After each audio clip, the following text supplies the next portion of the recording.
Welcome back. This is E-15, election 2015, and I'm still in the house with members of the fourth estate of the REN dissecting issues pertaining to the 2015 general election. And today we are looking at the call by Pastor BAKARE. Pastor BAKARE was in this church yesterday calling for the extension or the postponement of the 2015 general election. And as we took that break, somebody gave me this vital information. In Adamawa State, Jide, we're set to have 1.714 million registered voters in Adamawa State. In Bauchi, 1.8 million registered voters. In Borno State, 2.730 million registered voters. 2.730 in Borno? In Borno State, registered voters. And in Gombe State, we have 1.2 million registered voters. In Taraba State, we have 1.3 million, while the last but not the least in northeastern part of Nigeria is Yobe State. That is 1.182 million registered voters. In all, 10 million registered voters, Jide. That's going by INEC's projection for 2011. Old voters register. Yes, yes. Now, the voters register has slightly been cleaned up. Some of the cases of double registration and the rest of they use their affix. So those states, apart from the fact that you have so many displaced people, those states cannot, each of those states, the figure will substantially... Yes, the figures will change for each of those states because of the cleanup exercise and all that. In some cases of double registration, INEC has taken care of that. You know what happened to Fashola? In some cases, the data what Fashola's data was missing, and it was a very responsible thing that INEC did. But in some cases, they validly removed some people who were guilty of double registration. So some of those figures, at the time of the election, you see that significantly, those people will not, you won't have that figure for each of those states. Okay, Jide, let me take Mohammed from Kaduna State. Mohammed, many thanks for joining E-15. Yes, good evening. Good evening, Mohammed. Good evening. Go ahead with your contribution. All right, I just want to make contribution regarding to the comment of Tunde Bakare. Yes. As he quoted Section 135, Section 3 of the 1999 Constitution as amended, which give Mr. President which to take matter if the country at war that is not possible for the country to conduct an election. If that is not all in the Constitution, and if you go to section about, I think, Section 178, also stated about the position of the governor election, as well as in the president election. So what I just want to Bakare to explain the reason why the election should be extended. Is it that the federal government have come clearly said that they cannot be able to hold elections, or is it the INEC said that they cannot be able to hold the elections? Because in the Constitution, Section 14 of the Constitution, Section 1 of the Constitution says that the security and welfare of the people is the most priority. And subsection 8 says that the supremacy is belongs to the people of Nigeria. So all this is Constitution. And all is legality. So if we attend, we should come and say, okay, is it the federal government has failed to provide the security? Government has not said Thank you, Mohammed.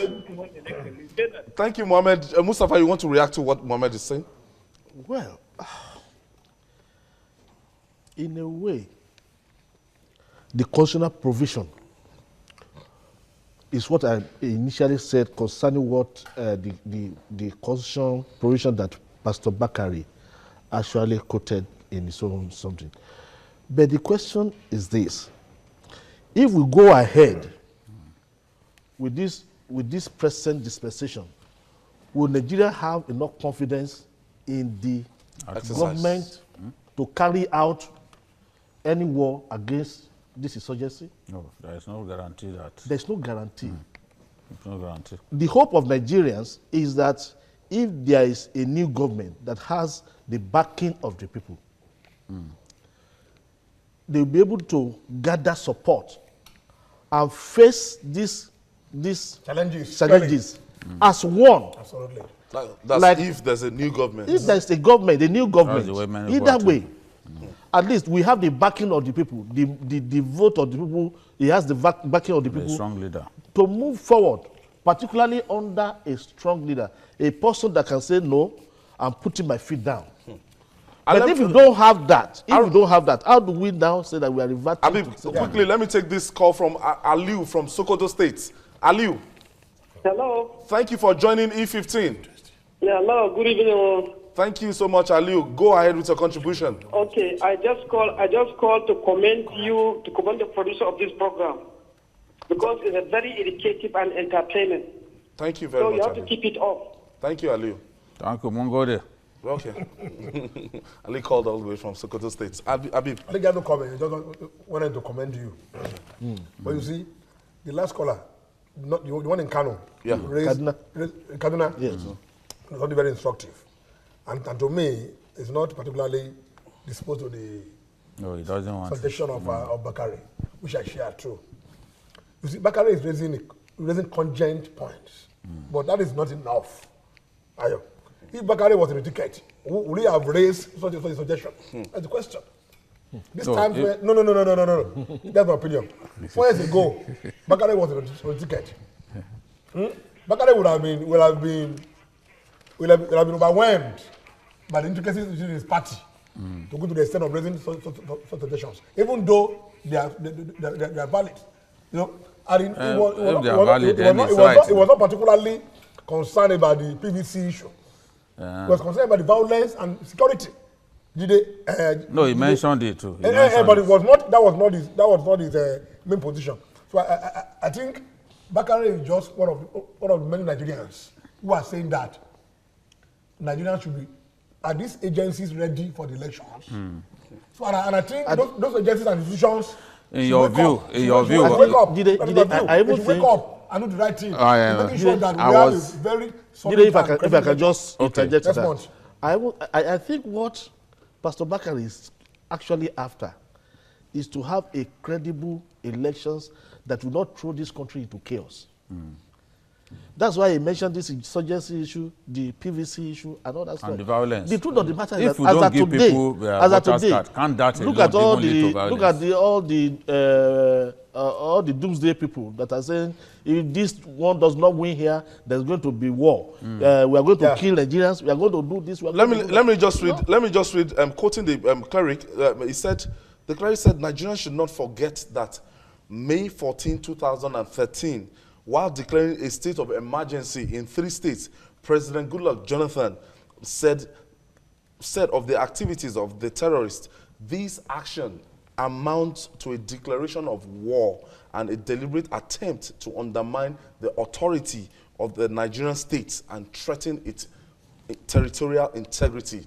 As a responsible government, we will not tolerate this. Pastor BAKARE quoted what the President Goodluck Jonathan said May 14, 2013, while he was declaring a state of emergency. And What have they done? yourself. to did so we? that they don't tolerate Ask yourself. This was so decisive, as in. By postponing the elections, let's say we agree with BAKARE, they postpone the election by 2-3 months. Will it solve the insurgency problem? That's the problem. I don't think- That's the I don't question. think- I think Nigeria should be empowered, given their PVC, and they should be given the necessary, the budget should be approved, and Nigeria should decide. If The thing is- we may even ask Ayo, what For me, manner really, of state of that's emergency the PVC. did the president declare in those 3 states? What manner of state of emergency? Is it total or partial? A state of emergency that you declared and states are still working, although people may say under the constitution it does not have power to remove any governor or to remove this or that. I think But that's- if the president, and this is where strength and strong people comes And political will. and political will comes in. problem. If he had done the needful, as at that Even time, at the beginning, we wouldn't be in he this would have- problem we don't today. have been in this. He didn't do the needful. Let me take We won't be in this Muhammad one from today. Kogi State. A Muhammad, weekend. Hello, good evening, sir. thank you for joining E15, Muhammad. Yeah, thank you so much. We love you people. and then keep it up. Thank you, Mohammed. I want to tell you something that categorically, here in the northern Nigeria, 100%, more than 100%, inshallah, we will vote this particular government out of this country. This man deliberately, he's undermining the northern Nigeria. He doesn't want any progress go on in this country, in our region. That is why he doesn't want to solve this particular problem. He's not as the president. Why are you there? Our people are dying. I have a cousin in Borno State. I'm here in Kogisa. Kogisa was part of the north. I will know that. But our people are suffering. Our people are there. Nobody cares. Is that the government? We need a change. Thank you, Mohammed. Thank you, Mohammed. I'll concede to the fact that maybe a campaign is allowed 42 days to the election. Mohammed is campaigning and is voicing out his own opinion. Yeah.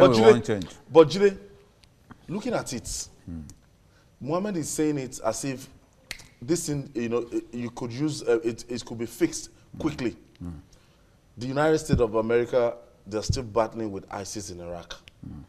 And it's something that is like a Hydra-headed problem that cannot, be changed overnight. What Boko Haram, what they are up to now, they did not just get to this stage a day. Jide, how easy is it to fix this situation? No. Can we achieve that before the 2015 election? No, we can't. For me, 5 years, for me, 10 years. We can't, this kind of insurgency is not easy to defeat. I can tell you, when people talk based on their emotions, I just look at them because people don't even read about what's happening in other lands. ISIS has seized the city of Kirkuk and the city of Mosul in Iraq. These are big oil-producing cities. And America has been backing the Iraqi army and Shiite militia. They've waged a war against these people for months now. They've not been able to push them out of any of those very big cities. They've not. There is a town called Kobane on the border between Syria and Turkey. They've sent troops, Peshmerga forces, to Kobane. In spite of all the tomahawks. They've been there now for months. America has carried out hundreds of sorties, bombing sorties. Precision guarded. They've not been able to push ISIS out of that small, insignificant town called Kobane. It's just because of the way it is located. The fear is that if they overrun that Kurdish town, they can get into Turkey. So it is not that just easy like to defeat. What's the name in Borno here? Now in Goza. Goza. That video that you saw, with so many people receiving Boko Haram, was shot in Goza, because when you see the terrain, it's very hilly. That's where Nigeria used to train its mobile police. It's the #1 training facility for Nigerian mobile police. Now, those guys, they overrun Goza. Now, after overrunning Goza, and Goza is the tribe in Goza is the tribe of Abubakar Shekau. So he even has this sentimental yes, I see the way they came attachments. Now, if you want to take back Goza, you should be ready to kill maybe half of the residents of that city. Collateral damages. Yeah, so they also have to be careful, which is the same thing in Kirkuk. If you want to take back Kirkuk or Mosul, you should, or even Tikrit, the hometown of Saddam Hussein, which is under control of ISIS, you must be ready to kill many people. So these battles are not easy to fight. People just say, oh, it's because this person is weak, this and that. The mistake our president made from the beginning was that when Boko Haram was not this strong, when they were even still learning how to put IEDs together, he should have crushed them. What you call the Scotch head policy was what he should have used. But as a weak president will never be able to find this inner strength to carry out that kind of action. Which is what, because he couldn't do that, he gave them enough room to now expand the frontiers of their callous activities. So now we are in a big mess. This is what he should have done before now. Michael from Ojodu. Hello, Michael. Ojodu, Lagos. Yeah, I'm with you. Thank you for joining us, Michael. Good afternoon. Quickly go ahead with your contribution. Thank you. Yes, I agree to some extent what the panelists there are postulating. But where I disagree is the fact that Boko Haram is internal. The Nigerian military says they know where they are. Why can't we bombard that place? Here, land, whatever, and just eradicate them? It's not that easy. Even the 200 plus children that was captured from Chibok. If we lose 200 in the worst, Really? it's far, far better than losing children, losing adults every day. So I believe that if our government is serious and they know their location, and we have a strong army that we say we have, we shouldn't be wasting time all this far. So your last speaker, I agree with him. Government has an agenda to ensure that Northeast and some part of it does not partake in this election, which is the stronghold of the opposition. Thank you, Michael. Thank you, Michael. The U.S. government, at a point in time when they came to do a kind of area surveillance of Sambisa Forest, they say it was as big as the city of Virginia, in Virginia, in the U.S. Now, is it easy for us to just get military to overrun even half of Borno State? Sambisa Forest runs through 3 different states. It runs through 3 different states. Yobe, Adamawa, and Borno. How do you want to overrun? Thick forests. Yes. Because the interesting thing about Borno is that you see some part of it is savanna and some part is like rainforest area where we thick forest and all that. So the terrain is... That's the part of that part of the state where they do a lot of farming, Konduga and some of those places, is you have forest. So they can afford to stay there. It's not, this kind of wars are not easy to win. Look, even under a new regime, despite our hope that, okay, a new regime may bring about or will bring about a much powerful leader, this is not a battle that you are going to win easily.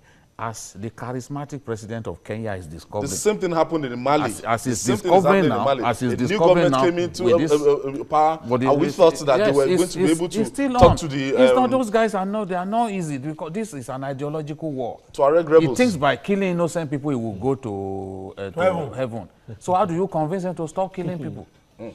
It's not as easy as people are making it look. I don't think the president is deliberately trying to promote the crisis. It would be uncharitable to say that. No, the thing is, you see, I think that in the interest of our viewers, yes, in the interest of viewers who want to learn, it makes no sense to continue to promote the notion that the president doesn't want elections in those places. And I will explain. Boko Haram has attacked more PDP-controlled states than APC states. And I will explain. The first Nigerian state that Boko Haram attacked, where they carried out bombing, is Plateau State. Go check the history. Yes, that was the first Fulani headsmen don't even... They don't bomb. No, let's not argue about it because we can step out of here, I will give you evidence.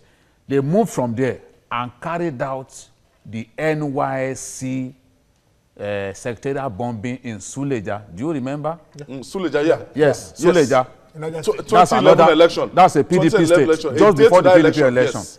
Then after that, remember the Christmas Day bombing. Yes, Madala. Madala, also in Niger State. Yeah. That's PDP control states now, isn't it? They bombed the Command and Staff College, so a it has church, nothing to do with a church in Command and Staff College. I don't think, even with religion. In Jaji. Jaji is in Kaduna State. Yeah. Kaduna is a PDP state. Now, Gombe, that they've been bombing lately, is a PDP state. They've been bombing Bauchi too. It's a PDP state. So where do they get this story that they don't want an election? I don't think so. The last election was won by PDP in Adamawa now. Let me quickly take this. Okoro from Ogun State. Good evening, panelists. Okoro, thank you for joining E15. God bless you, my dear brother. Go ahead, You see, Okoro. we have to be very careful in this issue. I beg, let us all beg Buhari. It is not when he gets there that he will stop this Boko Haram. After all, he started it. He started, all of us do it. Sorry, Okoro. No, I might have to cut you. No, I'm making wild. Okoro, can you substantiate that? We will regret. Let's not bring curse on our generation. Please. Because you want to rule, you want every Nigerian to perish. It's not good. You should stop it till it's not when he gets there that you will stop it. Thank you, Okoro. Thank you, Okoro. It's very, very important that we should just go straight to issues. We should not attack individuals. What we're trying to solve here is the problem affecting the 2015 general elections, and it's not be charitable to sit down and say this person is promoting Boko Haram. Or to say that the government doesn't want as a matter of fact, as a matter of fact, it's this kind of sentiments that the government have not been able to curtail that is causing this major problem. If Mr. President has rallied the whole of the Nigerian people behind him for support, we won't be talking about all these issues. He has burnt his bridge with the Nigerian people after the oil subsidy subsidy removal. The goodwill that I used to have with Nigerians, he frittered it away. So how does he now begin to rally people who have lost faith in him? How do you give people that kind of New Year present? Because and you want them to be happy with you? Security issue is a national issue that the president needs the support of everybody. But now, because of the weakness at the center, correct, because you're not because of, I'm sorry to use this word, because of the failure of the Mr. President in this issue. I mean, in this manifest failure. They now turn it into a political issue. It is this party that is funding this, it is that party that is funding that. This is an issue that every Nigerian is concerned about. And we should rally around. And we should rally down. Any responsible government will rally down its people. If Nigerian people are one, then Boko Haram will even know that, okay, they are facing the Nigerian people. That's why we are saying that Nigerians should stop saying that they don't want elections to take place somewhere, or the government is behind it. No, it's what they are sowing into their minds. In America, no. So it is the propaganda of certain people, certain ignorant people. And that's why we went to the extent of saying, look, more PDP states have actually been bombed by Boko Haram than APC states. APC states. Yeah. Only 2 APC states have been bombed by Boko Haram. No, three. Which is the third one? Adamawa. Adamawa is PDP state now. Hillary is under PDP. That's even under the old man. The old man. It was yes, now. So way forward, Jide. Way forward now. What steps can be taken ahead of this election to make sure? I think first and foremost, INEC has to disabuse the minds of people that it is not ready. This whole thing is in the hands of INEC. If INEC will prove to us that it can still, within the time available, it can still make PVCs available to the people, then people will be convinced that there is no deliberate attempt to disenfranchise them. It is the conduct of INEC that has made people to think that, oh, maybe they don't want us to vote. And these people are desperate to vote. So INEC should rally around quickly, put its act together and ensure that people can vote. What Musti said is really scary. If in the largest local government in Nigeria, only about 30% of the people, you know, if only have been registered or can vote, it is scary. That in itself can trigger violence. Yes, that's... Aruna. I think most Nigerians are not doubting the sincerity and commitment of INEC to conduct a free, credible, and fair elections, temporary elections in February next year. Next month. But you see, Ayo, this issue of insurgency can be stopped with new person in charge. No. I'm a personal opinion. What people are saying quickly, do that quickly. What people are saying is that with new techniques, with new method, with new leadership. A breath of fresh air. Absolutely, it can be solved. Conversing So for a change. Nigeria should be given the opportunity to make that change, to consummate that change. And that can be done if JEGA comes out and there's Nigerians. That yes, the commission is ready to conduct elections Yes. across the board. Mustafa, Actually, my own contribution is going to be two-phased. quickly. Number one, Mustafa. the issue of insurgency. The only way right now, unfortunately, is the same election that we are debating. Yeah. That can give a fresh air and fresh hope to the people to combat the issue of Boko Haram once and for all. And these elections should hold. Particularly, I will urge INEC, if possible, if they know that they cannot make available their new PVC to people, let people revert back to the old one. Yes. At least that is better than disenfranchising millions of people. And that's our offering today on the program. Join us tomorrow as we examine other burning issues relating to the 2015 general elections, E-15 election 2015. My name is Ayodele Ozugbakun. See you tomorrow.